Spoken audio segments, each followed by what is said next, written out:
할렐루야. 2020년 5월 13일 수요일 온라인 예배 함께 드리시겠습니다. 우리 함께 찬양 드리겠습니다. 오 나의 자비로우신 주여. 오 나의 자비로운 주여, 나의 몸과 영혼을 주님 은혜로 다 채워주소서.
주님 앞에 기도하고 간구하며 주님과 동행하고자 하는 그 열망이 일어나게 하시고 오늘도 저희가 드려지는 이 예배 속에 주님 임하여 주옵소서. 그 믿음의 고백으로 함께 기도드리겠습니다. 사랑해 주님 감사합니다. 오늘 수요일 이 온라인 예배를 통하여 예배하는 우리 사랑하는 모든 성도들의 심령과 마음속에 주님 임하여 주옵소서. 예배할 때마다 우리 안에 있는 어둠의 사슬들이 끊어지게 하시고 우리 마음의 슬픔과 눈물과 우리 마음의 상처와 아픔과 내 마음을 무너뜨리고 아파하게 하는 그 모든 것으로 벗어나게 하시며 예수 그리스도의 은혜로 충만하게 하시며 말씀으로 충만하게 하시며 오늘 그 말씀 앞에 선자들이 누리는 기쁨과 감사함으로 충만하게 하여 주옵소서. 오늘 이 밤에도 살아계신 하나님의 그 은총이 그 사랑하는 모든 성도님들 위에 임하게 하여 주옵소서. 주님 감사합니다. 아멘. 사랑의 주님 감사합니다. 오늘 우리 사랑하는 성도님들 모든 심령마다 주님의 그 성령으로 충만히 임하여 주옵소서. 기도하며 찬양하며 간구할 때마다 임하시고 응답하시는 하나님의 음성 다 듣게 하여 주옵소서. 하나님 오늘 주님의 말씀을 펼쳐 읽을 때 묵상할 때 그 말씀 들을 때 그 말씀이 오늘 저에게 생명의 양식되게 하시며 그 말씀 한 줄 한 줄 속에 깨달을 때마다 그 깨달은 말씀이 우리를 변화시키며 힘주며 복이 되게 하여 주시옵소서. 거룩하신 예수 그리스도의 이름으로 감사하며 기도드립니다. 아멘. 우리 하나님의 말씀을 함께 보시겠습니다. 사무엘상 24장 1절에서부터 22절 말씀입니다. 자, 1절 우리 함께 읽겠습니다. 사울이 블레셋 사람을 쫓다가 돌아오매 어떤 사람이 그에게 말하여 이르되 보소서 다윗이 엔게디 광야에 있더이다 하니. 자, 지금 사울은 이 블레셋에 온다는 얘기를 듣고 다윗을 쫓다가 다시 돌아가야 했습니다. 우리 지난주에도 말씀을 함께 나눴지만 이 사울의 마음속에 하나님을 경외해야 하고 자신에게 정말 무엇이 더 중요한지에 대해서 눈을 열어야 되죠. 그런데 그냥 다윗 하나 그냥 잡겠다고 그렇게 난리치다 보니 이 블레셋이 쳐들어오니까 허겁지겁 가야 되는 그런 상황과 형편에 이르렀습니다. 자, 사울이 블레셋을 쫓아갔다가 이제 그 위기를 모면했던 것 같아요. 그랬더니 또 어떤 사람이 이 사울의 마음을 또 흔들어놔요. 보소서 다윗이 엔게디 광야에 있다 하더이다. 그러니까 또 이제 사울의 마음에 다윗이 지금 엔게디 광야에서 나타났다고 그의 마음이 요동치기 시작하는 겁니다. 자, 이 엔게디 광야가 어디에 있는가? 자, 이 사진이 있는데요. 이 엔게디 광야는 이 염해 옆에 이 엔게디라고 하는 그 장소가 있습니다. 작아서 잘 눈에 보일지 모르겠지만 참고만 하면 될 것 같아요. 24장 2절 말씀인데요. 우리 함께 읽겠습니다. 사울이 온 이스라엘에 택한 사람 3,000명을 거느리고 다윗과 그의 사람들을 찾으러 들염소 바위로 갈세. 자, 사울은 이 엔게디에 다윗이 있다는 얘기를 듣고 이스라엘 사람들을 택하기 시작했어요. 3,000명을 거느려 갔어요. 지금 다윗이 함께한 사람들이 몇 명입니까? 400명이죠. 자, 그 400명 잡겠다고 3,000명을 모아가지고 다윗에게 갔다. 자, 근데 다윗과 그의 사람들을 찾으러 어디로 갔다고 그랬습니까? 들염소 바위로 갔다 그랬습니다. 이 들염소라고 하는 원어를 보니까 야엘이라고 하는 히브리어인데요. 그 번역을 보니까 산염소 또는 야생염소라고 번역을 할 수도 있습니다. 그리고 추르라고 하는 것이 바위로도 번역이 되지만 절벽이라고도 번역이 됩니다. 그러니까 이 들염소 바위로 갔다고 하는 것은 이 들염소들이 절벽에 다닥다닥 붙어있는 그런 좀 특이한 장소가 있었던 것 같아요. 자, 보십시오. 자, 사진 하나 보여드리겠습니다. 자, 보십시오. 염소들이 좀 어디에 붙어 있습니까? 절벽에 다닥다닥 붙어 있잖아요. 자, 이렇게 붙어 있는 그 장소로 갔다고 성경은 기록하고 있어요. 이 사무엘상 사무엘하를 기록한 기자가 왜 이런 장소에 대해서 좀 특이하게 얘기를 하고 있을까? 저는 이 말씀, 특히 이 지명을 가만히 묵상하는 가운데 마치 다윗이 이 절벽에 따닥따닥 붙어있는 이 야생염소하고 비슷하다라고 하는 느낌이 들었어요. 이 그림을 보니까 얼마나 위태위태하고 위기 가운데 있어 보입니까? 그죠? 그러니까 마치 다윗이 꼭 그렇다는 거죠. 그리고 이 사울은 이러한 이 산염소를, 이 야생염소를 잡기 위해서 으르렁거리는 맹수와 같은 그런 느낌을 받았습니다. 자, 이 다윗과 함께하는 이 400명 잡겠다고 3,000명을 모아다가 오는 이 장면. 자, 이 다윗에게는 위기 아니겠습니까? 자, 그런 이러한 지금 장면 속에 우리는 계속 이 말씀을 우리가 읽고 또 묵상하였으면 좋겠습니다. 3절입니다. 함께 읽겠습니다. 길가 향에 우리의 이른즉 굴이 있는지라 사울이 뒤를 보러 들어가니라. 다윗과 그의 사람들이 그 굴 깊은 곳에 있더니, 자, 참 딱하죠. 그 수많은 굴이 있을 겁니다. 근데 하필이면 어떻게 다윗과 그 400명이 숨어있는 바로 그 굴로 찾아갔겠습니까? 참 이것도 우연이라고 보기에는 하나님의 인도함이 있고 이 일을 통해서 하나님께서 우리에게 보여주시고자 하는 뜻이 있는 것 같습니다. 계속하여 읽겠습니다. 4절입니다. 다윗의 사람들이 이르되 보소서 여호와께서 당신에게 이르시기를 내가 원수를 내 손에 넘기리니 내 생각에 좋은 대로 그에게 행하라 하시더니 이것이 그날이니이다 하니 다윗이 일어나서 사울의 겉옷 자락을 가만히 베니라. 아마 다윗이 평소에도 이 400명의 함께하는 동료들을 놓고 하나님께서 나에게 주신 그 말씀들을 나누었던 것 같아요. 그리고 그 동료들도 그 말씀을 기억하고 있는데 오늘이 바로 그때 마침 그런 날이었다는 거죠. 그 많은 굴 중에서도 하필이면 이 사울이 자기의 급한 이 대변을 보기 위해서 이 굴을 찾아 들어왔단 말이죠. 자, 이렇게 좋은 기회가 어디 있습니까? 이것은 당신께서 얘기했던 것, 여호와께서 주님께서 당신에게 늘 이르던 것, 내가 원수를 내 손에 넘기리니 내 생각에 좋은 대로 그에게 행하라. 자, 이 말씀이 그대로 오늘 임한 것입니다. 그런데 우리가 한번 생각해 볼 것이 있습니다. 그 원수가 정말 사울왕만 얘기하는 걸까? 그 사울왕을 두고 그냥 하나님께서는 원수라고 그랬던 걸까? 아마 그럴 수도 있겠지만 하나님께서 그 폭넓게 보면은 이 다윗이 이스라엘 왕이 되었을 때에 그 이스라엘을 공격하고 또한 그 백성을 흔드는 그 주변의 사방에 퍼져 있는 블레셋과 같은 그런 적들에 대하여 그 원수들을 너에게 넘기겠다라고 하는 그런 약속의 말씀일 수도 있습니다. 뭐 혹시라도 이것이 그 원수를 사울 왕이라고 표현을 한다 하더라도 지금 하나님께서 내 생각에 좋은 대로 그에게 행하라. 그러면 정말 이제 맞죠. 하나님께서 지금 이 사울을 당장 그에게 줬고 그냥 죽이라. 바로 이 죽이려는 바로 그때가 지금입니다. 아마 그런 생각이 충분히 들 만한 그런 또 말씀이기도 합니다. 자, 그때 이 다윗이 이 부하들의 얘기를 듣고 맞네. 정말 하나님께서 그런 뜻이 있는가 보네. 하는 그의 마음에 동함도 있었던 것 같아요.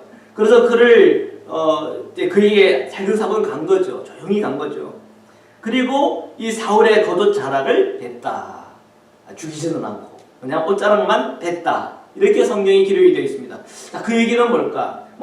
이 원수를 내 손에 넘길 때 내 생각에 좋은 대로 하라 그랬으니까 다윗은 그래 이 정도면 괜찮겠다라고 생각하고 이렇게 베어서 겉옷자락을 가만히 베어서 나왔다고 봐야 되겠죠. 자, 5절 말씀입니다. 그리한 후에 사울의 옷자락 뱀으로 말미암아 다윗의 마음이 찔려. 다윗의 마음이 왜 찔렸을까요? 저는 이 말씀을 묵상하면서 하나님께서 그에게 원수라고 얘기했을 때 그 원수가 사울왕을 원수라고 본 게 아닌 것 같아요. 만약에 하나님의 말씀이 그 원수가 바로 사울왕이고 그 사울왕을 너 마음대로 하도 좋다라고 할 때에 그 의미가 그를 죽여도 좋다라고 하는 그런 의미였다면 그런 하나님의 말씀이기 때문에 그 말씀을 그대로 순종했을 것입니다. 그런데 아마 그가 옷자락을 벨 때 그 마음이 찔렸다고 하는 이유는 그것은 오히려 이 사울왕 하나를 위하여 그 사울왕 하나를 원수로 삼고 그 보복을 위해서 다윗에게 준 말씀이 아니라 그 말씀은 더 넓게 더 크게 하나님의 더 큰 비전을 이 다윗에게 사실은 준 거죠. 사울 하나 잡겠다고 또 사울이 그 원수 하나 갚겠다고 다윗을 하나님께서 부르시고 그런 광야의 생활을 하게 한 것이 아니라는 거죠. 그래서 그는 이 사울의 옷자락을 자르면서 마음에 찔린 거예요. 이것도 하나님의 뜻이 아닌 것 같다. 자, 6절의 말씀입니다. 자기 사람들에게 이르되 내가 손을 들어 여호와의 기름 부음을 받은 내 주를 치는 것은 여호와께서 금하시는 것이니 이거는 하나님 뜻이 아니라는 거죠. 그 원수가 바로 이 원수를 얘기하는 게 아니에요. 하나님의 그 피전은 더 크고 더 깊다는 거죠. 근데 너무 얄팍하게 그냥 아전인수적으로 그냥 코에 걸면 코걸이, 귀에 걸면 귀걸이를 식으로 그 원수가 그냥 사울왕입니다 식으로 적용을 하는 것, 내가 실수한 것 같다. 그 얘기를 하는 거예요. 어떻게 주님의 기름 부음 받은 자를, 내 주를, 사울왕을 내 원수라고 하지 않았어요? 내 주를 치는 것이 여호와께서 그만한 것이다. 그러니까 이 또한 이거는 주님의 방법이 아닌데 내가 한 것 같아서 마음이 찔린다는 거예요. 그는, 이 사울왕은 주님의 기름 부음을 받은 자다. 그렇게 지금 자기의 동료들에게 얘기하고 있는 겁니다. 7절입니다. 다윗이 이 말로 자기 사람들을 금하여 사울을 해하지 못하게 하니라. 다윗이 사울을 보호해 주었습니다. 사울이 일어나 굴에서 나가 자기 길을 가니라. 다 사실 잡은 거죠, 어떻게 보면. 그렇지만 이것은 하나님의 방법이 아니야. 이건 하나님의 길이 아니야. 하나님께서 그 원수를 내 마음대로 하라고 그랬다고 사울왕을 내 마음대로 하라고 했던 거 아니야. 그는 그렇게 마음을 다잡은 것이죠. 잘 분별한 거죠, 어떻게 보면. 자, 8절입니다. 함께 읽겠습니다. 그 후에 다윗도 일어나 굴에서 나가 사울의 뒤에 외쳐 이르되 내 주 왕이여 하매 사울이 돌아보는지라 다윗이 땅에 엎드려 절하고. 다윗이 이 굴에서 나가는 이 사울 뒤에서 외치는 거예요. 내 주 왕이여. 그러니까 사울이 놀라서 보는 거죠. 누가 내 뒤에 있나? 근데 다윗이 있는 거예요. 자기가 쫓던 바로 그 다윗이죠. 근데 그 다윗이 어떻게 합니까? 땅에 엎드려 넙죽 절을 하는 겁니다. 예의를 다 차리는 거예요. 9절입니다. 다윗이 사울에게 이르되 보소서 다윗이 왕을 해하려 한다고 하는 사람들의 말은 왕은 어떻게 그것을 어찌하여 들으시나이까? 저는 이 말씀을 묵상하면서 좀 이상했어요. 우리 다 알잖아요. 이게 사울의 주변에 있는 신하들이 다윗을 모함한 것이 아니라 사울 스스로가 이 다윗을 보면서 어떤 두려움을 느낀 거예요. 좀 자기는 천천히라고 그러는데 다윗은 만만이라고 그러는 거죠. 그러면 나라 말고는 그가 얻을 게 뭐가 있나? 그가 그때 그렇게 생각을 하기 시작하면서 온갖 망상을 한 겁니다. 마치 편집종 환자처럼 하는 곳곳 하는 것마다 눈에는 이상하게 보이는 거죠. 저게 분명히 영모를 꾸미고 있어. 나를 죽이고 이 왕국을 차지할 것만 같아. 계속 그런 생각이 이 사울 안에 맴돈 것 아닙니까? 다윗은 그것을 몰라서 그렇게 얘기했을까? 그게 아닌 것 같아요. 다윗이 사람들의 말을 왕은 어찌하여 들으셨습니까? 그런 얘기는 사울 왕에게 빠져나갈 군동을 주는 거예요. 자기에게 물론 잘못이 있죠, 100%.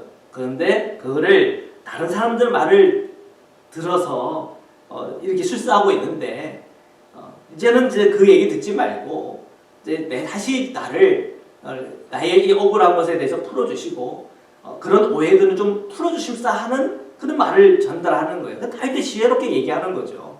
이거 다 왕 책임입니다. 왕은 왜 그에게 망상에 빠져 있고 왕은 자꾸 엉뚱한 생각을 하면서 나를 이렇게 죽이려 듭니까? 당신의 잘못입니다. 이렇게 얘기하는 게 아니라 빠져나갈 분동을 주는 거예요.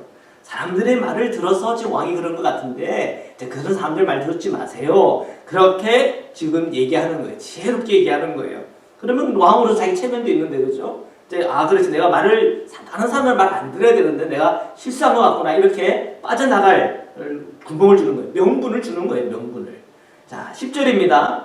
오늘 여호와께서 굴에서 왕을 내 손에 넘기신 것을 왕이 아셨을 것이니이다.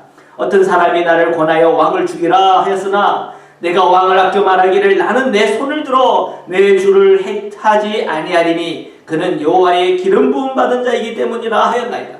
자, 저희 신하들이 저와 함께 하고 있는 사람이 한 400명이 되는데 그들이 지금 사울왕 당신이 지금 우리 굴 안에 들어와가지고 이 볼일을 보고 있는데 사람들이 얘기합니다. 사울이 지금 왕을 죽일 수 있는 절호의 기회다. 그런 얘기를 합니다. 근데 저는 왕을 아껴 말했습니다. 왕의 편에 서서 왕의 생명을 위하여 내가 변호하였습니다. 나는 내 손을 들어 내 주를 해하지 않겠다. 그렇게 말했습니다. 그리고 주님께서 기름 부은 자이기 때문에 나는 내가 심판을 행하지 않는다. 그렇게 말했습니다. 나는 당신의 원수가 아닙니다. 그 얘기하는 거예요. 11절입니다. 함께 읽겠습니다. 내 아버지여 보소서, 내 손에 있는 왕의 옷자락을 보소서. 내가 왕을 죽이지 아니하고 곧 옷자락만 되었은즉 내 손에 악이나 죄가가 없는 줄을 오늘 아실지니이다. 왕은 내 생명을 찾아 해하려 하시나 나는 왕에게 범죄한 일이 없나이다. 자, 그 손에 증표가 있다는 거예요. 그 증표가 뭐예요? 사울 왕의 옷자락이에요. 자, 보십시오. 나는 당신을 해할 생각이 없습니다. 나를 두려워하지 마십시오. 누구를 두려워하라는 거예요? 하나님을 두려워하라. 모든 것을 창조하시고 그 이스라엘을 애굽에서 건져서 적과 꿀이 흐르는 가나안 땅을 주시고 하나님께서 사울 왕을 세우셔가지고 지금까지 잘 왔는데 그 하나님을 바라볼 것이지 왜 나를 이렇게 보면서 두려워하고 염려하고 걱정에 빠져 있습니까? 이제 그러한 염려와 걱정과 근심에서 이제 나오십시오. 그 얘기하는 겁니다. 나는 왕에 범죄한 일이 없습니다. 무지합니다. 12절의 말씀입니다. 함께 읽겠습니다. 여호와께서는 나와 왕 사이를 판단하사 여호와께서 나를 위하여 왕에게 보복하시려니와 내 손으로는 왕을 해하지 않겠나이다. 사울 왕이시여 보십시오. 죄인은 하나님께서 처벌하시는 겁니다. 저는 내 손으로 왕을 해할 자격이 없어요. 난 왜? 나는 하나님이 아니기 때문에. 왕이 지금 잘못하고 실수하는 그 모든 것은 하나님이 심판할 일이죠. 그러니까 나를 두려워하지 말고 주님을 두려워해야 되는 것 아닙니까? 신앙적인 본면입니다. 13절입니다. 예속담에 말하기를 악은 악인에게서 난다 하였으니 내 손이 왕을 해하지 아니하리이다. 악은 어디서 난다고요? 악인에게서 난다 그랬어요. 지금 다윗은 지금 사울을 보호하고 있잖아요. 그 생명을. 그러면 그 얘기는 다윗은 지금 악한 사람이 아니라는 거죠. 왜 악인이라고 생각하고 나를 이렇게 잡으러 들고 그냥 나를 못 죽여서 안 다니십니까? 이제 그 오해를 이제 푸십시오. 그 얘기입니다. 14절입니다. 이스라엘 왕이 누구를 따라 나왔으며 누구의 뒤를 쫓나이까? 죽은 개나 벼룩을 쫓음이니이다. 뭐입니까? 지금 자기를 난 죽은 개입니다. 죽은 개. 저요 그냥 벼룩입니다. 벼룩. 그렇게 생각하십시오. 왜 저를 이렇게 열심히 이렇게 저를 쫓아다니십니까?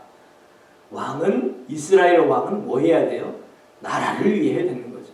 이스라엘의 번영과 이스라엘 백성들이 하나님을 잘 경외하도록 양육하고 그들이 하나님의 백성답게 살아가도록 그 모든 에너지를 쏟아야 되는 바로 이 시간에 지금 벼룩 같은 나, 죽은 개 같은 나 다윗을 쫓아다닙니까? 당신은 이스라엘의 왕입니다. 제발 좀 정신을 차리십시오. 직언을 하는 겁니다. 15절입니다. 그런즉 여호와께서 재판장이 되어 나와 왕 사이에 심판하사 나의 사정을 살펴 억울함을 풀어주시고 나를 왕의 손에서 건지시기를 원하나이다 하니라. 다윗은 다른 소원 없어요. 이 억울함이 좀 풀어졌으면 좋겠습니다. 그리고 당신께서 나를 자꾸 죽이려고 그러는데 당신의 손에서 나는 그냥 건지만 받으면 되겠습니다. 목숨만 살으면 되겠으니까 더 이상 저를 두려워하지 말고 더 이상 나에 대한 오해도 좀 풀어주시고 좀 그래 주십시오. 다윗이 지금 사울에게 간곡히 부탁. 자, 지금 이 다윗과 이 사울 사이에 이 갈등에 대해서 그것을 풀어줄 사람이 사람들은 못할 것 같아요. 사람들은. 그래서 다윗이 요청하는 것이 주님께서 재판장 되어 주셔서 이 모든 이 갈등과 오해를 좀 풀어줬으면 좋겠습니다. 그렇게 얘기합니다. 16절입니다. 다윗이 사울에게 이같이 말하기를 마침에 사울이 이르되 내 아들 다윗아 이것이 내 목소리냐 하고 소리를 높이 올리며 저희 참 26절은 잘 이해가 가지 않아요. 놀랍죠. 그렇게 다윗을 못 잡아먹어서 안달이던 이 사울을 눈물을 흘리게 했어요. 다윗의 얘기가. 이건 뭔 얘기입니까? 이 사울이 지금 다윗을 통해서 은혜를 받고 있는 거예요. 정말 생각해보니까 내가 지금 내 뒷간을 간다고 갔다가 사실은 자기가 죽을 수도 있는데 살아 돌아온 거거든요. 거기에 첫 번째 충격을 받는 것이고, 그리고 생각이 드는 거예요. 아, 이게 내가 망상일 수 있겠구나. 정말 다윗은 나에게 죽일 생각이 없는데 나 혼자 다윗을 향하여 그가 나를 죽일 것 같고 그가 나의 왕국을 빼앗을 것 같은 그런 생각에 내가 가득 차서 이 많은 세월들을, 이 많은 시간들을 보냈구나 하는 그런 생각들이 그의 머리 안에 들어온 것 같아요. 그리고 이 다윗이 처음에 그에게 얼마나 사랑스러웠습니까? 그가 악신이 왔을 때에 그 다윗이 그 음악을 연주할 때 그 악신이 떠나는 일들이 있었죠. 그리고 그 다윗을 신뢰했기 때문에 그와 아브넬과 자기 아들과 함께 한 밥상에서 밥을 먹던 그런 시절도 있었단 말이에요. 다윗을 마치 아들처럼 대하고 서로 관계가 좋았던 시절이 있거든요. 그때가 불현듯 떠올랐던 것일지도 몰라요. 다윗의 그 목소리를 들으면서 그는 소리를 높여 울었습니다. 17절입니다.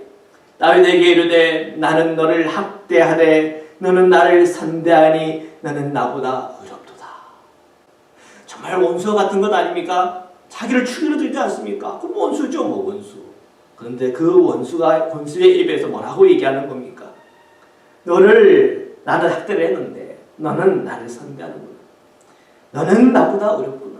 이 원수의 입에서 이런 얘기를 듣는 거예요. 네가 더 어렵다 나보다. 자, 이것은 정말 놀라운 일이에요. 저는 이 다윗의 이 모습 속에서 저는 예수님을 봅니다. 예수님은 죄가 하나도 없으세요. 근데 우리의 이 죄 많은 우리의 인생을 위하여 십자가를 지시고 그 십자가의 대속의 은총을 우리에게 베풀어 주셨어요. 죄는 내가 지었는데 오히려 주님은 우리에게 선대하시는 것 아닙니까? 다윗이 이 메시아의 모델이다라고 할 때 다윗의 전 인생을 다 두고 얘기하기보다는 이러한 메시아적인 이런 모습들을 통해서 이 다윗을 보면서 예수님이 떠오르는 것이에요. 사랑하는 성도 여러분, 우리의 주님은요, 우리를 사랑하십니다. 그리고 늘 선하게 인도하세요. 늘 문제는 어디에 있습니까? 예수님이 문제가 아니라 우리가 문제인 거죠. 그러니까 늘 우리는 주님의 십자가 앞에서 회개하고 돌이켜야 되는 거죠. 사울도 지금 이제 이런 사건이 일어났으면 그가 그 죄에서 돌이키고 이제는 다윗을 품어야죠. 받아줘야죠. 그런데 거기까지는 못 가는 것 같아요. 18절입니다. 내가 나 선대한 것을 오늘 나타냈나니 여호와께서 나를 내 손에 넘기셨으나 내가 나를 죽이지 아니하였도다. 고맙다는 거죠. 자기를 죽일 수 있는 바로 그 순간에 나를 죽이지 않고 그리고 주님 내가 은혜를 입었구나 하는 것을 지금 그가 정직하게 고백하고 있습니다. 19절입니다. 사람이 그의 원수를 만나면 그를 평안히 가게 하겠느냐? 내가 오늘 내게 행한 일로 말미암아 여호와께서 내게 선으로 갚으시기를 원하노라. 야, 원수에 비해서부터 축복까지 받아냅니다. 대단하죠? 이 다윗과 같은 사람들에게 축복합니다. 예, 우리 주변에 또 우리 삶과 우리의 인생 속에 정말 원수와 같은 사람들, 미운 사람들 있습니까? 정말 다윗과 같이 주님 바라보고 믿음으로 한 걸음 한 걸음 순종하다가 이 원수의 마음도 녹이고 또 그 원수에게 은혜를 입히고 그리고 그 원수가 오히려 저희들에게 축복해주는 이런 놀라운 일. 이건 정말 주님이 하시는 일입니다. 20절의 말씀입니다. 보라, 나는 내가 반드시 왕이 될 것을 알고 이스라엘 나라가 내 손에 견고히 설 것을 아노니. 야, 이런 말은 정말 기적입니다. 저는 어떻게 사울의 입에서 이런 말이 나옵니까? 나는 다윗 너가 반드시 왕이 될 것을 알고 있대요. 이거 어떻게 알고 있는 거죠? 우리가 앞에 보면은 이 사울이 다윗을 잡기 위하여 산물이 있는 곳에 갔잖아요. 근데 그가 벌거벗고 그게 뭘 합니까? 예언을 하잖아요. 그 예언을 하는 가운데 하나님께서 벌써 그에게 그 계시를 주신 거예요. 너 다음은 이제 다윗이다. 다윗이 너 다음에 왕이 되는 거야. 하나님께서 그 죄인이지만 하나님께 기름 부으셨기 때문에 그 사울에게 하나님께서 그 비밀을 다 계시하여 보여주신 거예요. 그러니까 사울도 하나님 뜻이 뭔지를 아는데 그가 하나님의 그 뜻을 폐하기 위해서 노력한다. 사실 그게 말이 안 되는 거예요. 어찌 인간이 하나님의 그 뜻을 꺾는단 말입니까? 인간은요, 하나님 뜻이 섰으면 그냥 거기에 대해서는 순복하는 것이 길입니다. 자, 이 사울은 정직하게 자기가 받은 그 말씀을 다윗에게 얘기해 주는 거예요. 나는 내가 반드시 왕은 될 것을 알고 있다. 이스라엘 나라가 내 손에 견고히 설 것도 알고 있다. 아는데 왜 그러는 거예요? 그 마음에 있는 죄 때문이에요. 권력에 대한 집착 때문이에요. 다윗에 대한 질투 때문이에요. 그것이 사울 자신을 망가뜨리고 있는 것이죠. 21절입니다. 그런즉 너는 내 후손을 끊지 아니하며 내 아버지 집에서 내 이름을 멸하지 아니할 것이며 이제 여호와의 이름으로 내게 맹세하라 하니라. 사울이 다윗에게 부탁을 하는 거예요. 자신의 후손을 끊지 말아 달라는 거죠. 그리고 내 아버지 집에서 내 이름을 멸하지 말아 달라는 거예요. 지금 누가 좀 사실을 유리합니까? 어떻게 보면 3,000명을 데리고 온 사울이 훨씬 유리합니다. 그러나 하나님이 누구 편이세요? 다윗의 편이세요. 그러니 하나님께서 이 사건을 통해서 오히려 사울의 마음을 겸손하게 하세요. 그리고 오히려 다윗에게 구하여 뭐라고 합니까? 내 후손을 끊지 아니하며 내 아버지 집에서 내 이름을 멸하지 않게 나하고 약속하자, 맹세하자, 그렇게 얘기해요. 어떻게 합니까? 다윗이요? 22절 함께 읽겠습니다. 다윗이 사울에게 맹세하매 사울은 집으로 돌아가고 다윗과 그의 사람들은 요새로 올라가니라. 아멘. 다윗이요, 사울이 그렇게 부탁할 때 그 맹세를 하나님 앞에서 해요. 지금 우리가 앞에 봤을 때 사울이 어디로 갔다 그랬어요? 양들, 야생 양들이 있는 바위, 즉 절벽으로 향하여 갔다라고 하는 표현들이 나왔어요. 지금 그림을 하나 제가 갖고 왔는데 지금 양들이 지금 이 절벽에서 이렇게 물끄러미 보고 있어요. 더 큰 그림으로 보겠습니다. 자, 저렇게 위기 가운데 그 절벽에 대롱대롱 매달려 있는 양들이 불편하고 두려움에 가득 차 보입니까? 평안해 보이십니까? 평안해 보여요. 평안하게 보여요. 오히려 우리를 염려하듯이 보고 있는 것 같지 않아요? 다윗은 마치 이 절벽에 매달려 있는 이 들염소 같이 보여요. 그렇지만 그가 안전해. 왜 안전하고 평안할까? 하나님께서 그와 함께하고 계시다고 하는 믿음의 눈이 완전히 열려있기 때문이에요. 그가 비록 절벽에 있지만 그 절벽에 굳건하게 설 수 있는 은혜와 능력을 다윗에게 하나님이 부어주고 계시는 거예요. 모든 위기와 어려움도 다윗에게는 다 유리하게 주님은 만들어 가고 계세요. 오히려 맹수처럼 달려드는 이 사울은요, 저 대롱대롱 매달려 있는 그 염소를 먹겠다고 그 절벽 아래로 내려오는 그 맹수와 같은 거예요. 어떻게 될까요? 잡으러 먹으러 오다가 절벽에서 떨어져 죽는 것이에요. 오늘 우리의 인생과 우리의 삶이 마치 절벽에 매달려 있는 것 같은 그런 느낌 들 때 있어요. 그러나 우리가 주님을 바라보고 예수님이 내 마음에 계시면 그 절벽에서 매달릴 수 있는 능력과 은혜와 평안을 주세요. 그리고 이 절벽에 매달려 있는 양처럼 편안하게 이 세상을 볼 수 있는 믿음의 눈, 은혜의 눈을 열어주십니다. 사랑하는 성도 여러분, 오늘 이 말씀 속에서 다윗의 길을 걸어가기를 축복합니다. 우리의 인생과 우리의 삶과 우리를 무너뜨리려고 하고 있는 이 세상과 또한 사람들이 있습니까? 그 사람에 매여서 여러분의 마음을 잃어버리지 않기를 축복합니다. 오직 주님에 매여 예수 그리스도의 말씀과 은혜와 생명에 매여 나아가는 은혜와 복이 저 여러분에게 충만하시기를 주님의 이름으로 축원합니다. 우리 말씀으로 잠깐 기도드리겠습니다. 살아계신 하나님, 오늘 저희가 주님을 바라봅니다. 우리 인생에 정말 깊은 파도와 어려움과 고통들이 휘몰아칠 때 그것이 마지막이라고 생각하며 눈물 짓고 또한 그 마음이 무너지는 경우들이 얼마나 많습니까? 그러나 우리가 주님 바라볼 때 우리에게 능력 주시고 우리가 주님 바라볼 때 그 모든 위기와 어려움을 능히 뛰어넘게 하시는 하나님의 능력과 은혜가 있음을 믿습니다. 마치 절벽과 같은 그런 상황 형편이라도 그 절벽 끝에 매달릴 수 있는 힘과 능력과 그 절벽 끝에서도 평안함을 주시는 하나님의 놀라운 역사함이 우리 사랑하는 모든 성도님들에게 허락하여 주옵소서. 우리 사랑하는 모든 자녀들에게 그 놀라운 하나님의 평안과 은혜와 능력을 누리게 하여 주옵소서. 우리의 삶 속에 나를 어렵게 하는 상황과 형편, 나를 어렵게 하는 사람들이 있습니까? 그 사람들을 향하여서도 다윗처럼 그들에게 나아가 주님의 뜻을 구하며 하나님께 간구하며 항상 주님의 방법대로 행할 때 오히려 그들의 입을 통하여 축복을 받으며 그들의 심령과 마음을 감동케 하며 하나님의 놀라운 복음이 그 모든 사람들이 심령마다 들어가는 기회가 되게 하여 주옵소서. 오늘도 함께 하시는 주님을 찬양합니다. 거룩하신 예수 그리스도의 이름으로 기도드립니다. 아멘. 이제는